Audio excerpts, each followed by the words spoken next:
একটা অ্যালবাম ছিল, এখন মা বলে একটা অ্যালবাম করছি, ওটার কাজ চলছে আমার ওখানে স্টুডিওতে গুয়াহাটিতে। তো নেক্সট ওই অ্যালবামটা রিলিজ করবো। আর মাঝে মাঝে বাংলা গান গাইছি বিভিন্ন ছবির জন্য। রিসেন্টলি আরেকটা ছবি কলিকতাত জুবিন দাই দিয়া বাংলা ভাষাত এটি ইণ্টাৰভিউ আপোনালোকে শুনিলে আচৰিত হ'ব যে জুবিন দাই সেই বঙালী ভাষাটো কিমান যে শুদ্ধকৈ যে কৈছিলে। নিজৰ মাতৃভাষাৰ উপৰি আমি জানো যে বহুত ভাষা জানিছিল, কিন্তু তাৰ উপৰিও এই বঙালী ভাষাটোকো যে জুবিন দাই কিমান সুন্দৰকৈ যে সেই ইণ্টাৰভিউটো দিছিলে, আপোনালোকে শুনিলে আচৰিত হ'ব। চাওকচোন বাৰু জুবিন দাৰ যে টেলেণ্ট কিমান আছিল, তো এই ইণ্টাৰভিউটোতে প্ৰকাশ পাইছে। গতিকে আপোনালোকে ভিডিঅ'টো স্কিপ নকৰি ভিডিঅ'টো শেষলৈকে চাবলৈ চেষ্টা কৰক। তো আহক আমি বেছি দেৰি নকৰি ভিডিঅ'টোলৈ আগবাঢ়ো। সুন্দরী আসামের প্রকৃতির কোলে লালিত পালিত আর সুরেলা মাটির সুরেলা মানুষ আজ আমাদের সঙ্গে একদম ভীষণ কাছে এবং ভীষণ একান্ত আলাপচারিতায় আপনাদের সঙ্গেও আমরা পরিচয় করাবো। নিশ্চয়ই আপনারা দেখলেই চিনতে পারবেন, কিন্তু অবশ্যই পরিচয় তো করতেই হয়।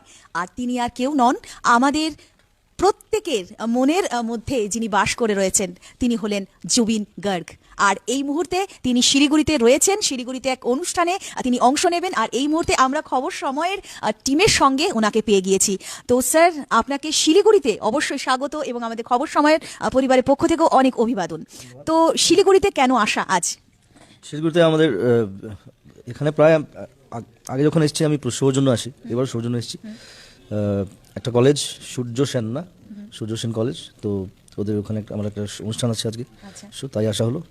আর শুধু শোর জন্য না, আগেও এমনিতেও এসেছি আমি, সিকিম যাওয়ার সময় আমি এখানে ছিলাম 2 দিন। সো ভালো লাগে শিলিগুড়ি, নাইস প্লেস।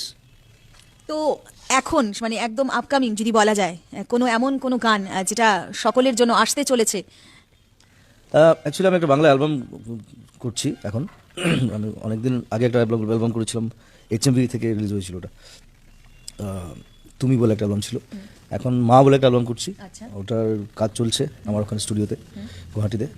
তো নেক্সট ওই অ্যালবামটা রিলিজ করবো। আর মাঝে মাঝে বাংলা গান গাইছি বিভিন্ন ছবির জন্য। রিসেন্টলি আরেকটা ছবির জন্য এলাম, সো ওইভাবে কাজ চলছে। তো সেই অ্যালবামের একটা গানের এক কলি যদি লিরিক্স এখন রেডি হয়নি, লিরিক্স আমি লিখতে দিয়েছি, আর আমিও লিখবো বোধহয় 2-3 গান। সো রেডি হলে সবাই শুনতে পারবেন। তো যেটা আমরা সবসময় আপনাকে কাছে পাই না, এবং কাছে যেহেতু পেয়েছি সেজন্য এই প্রশ্নটা করতে ভীষণ ইচ্ছে করছে যে এই সুরের সঙ্গে খেলা, এই শুরুটা কিভাবে? ওটা আমার ছেলেবেলা থেকে, আর বাড়িতে পরিবেশ ছিল, মা গাইতেন, আমার ঠাকুমা গাইতেন ভালো গান, বাবা পরিচিত কবি ওখানকার, কবিতা লেখেন আর নভেলও লিখেছেন 2-3টে। সো সেভাবে বাড়িতে আমার মার থেকে প্রথম শেখা। তারপর আমার গুরু ছিলেন, গুরু রবীন্দ্র ব্যানার্জি ছিলেন তাবলার জন্য, গুরু রমণী রায় ছিলেন ফোক মিউজিকের জন্য। আমার ক্লাসিক্যাল ট্রেনিং নেই, কিন্তু আমার ফোক আর তাবলাটা বিশেষ করে আমি 14 বছর শিখেছি। তারপর ফোক ইনস্ট্রুমেন্ট অনেক শিখেছি, ফোক সংস শিখেছি আসামের। তো ওইভাবে গানের মধ্যে ঢুকে যাওয়া। তো ফোকের কথা যখন বলেন, অর্থাৎ মাটির সেই সোদা গন্ধ যেটা রয়েছে, তো সেই আসামের সোদা গন্ধ যদি এক কলি আমরা একটু পাই। এটা অনেক পুরনো একটা ফোক, অ্যাকচুয়ালি ডক্টর ভূপেন হাজরিকার সুর ছিলেন আর শ্যামল মিত্রর গাওয়া। ওটা আমি গাইবো আজকে শোতে। সোনার বরণ পাখি রে তোর হেঙ্গুল বরণ আখি, দেশের পাখি বিদেশ গেল মুখে দিয়া ফাঁকি রে, সোনার বরণ তোরে পাখি রে। অনেক পুরনো গান।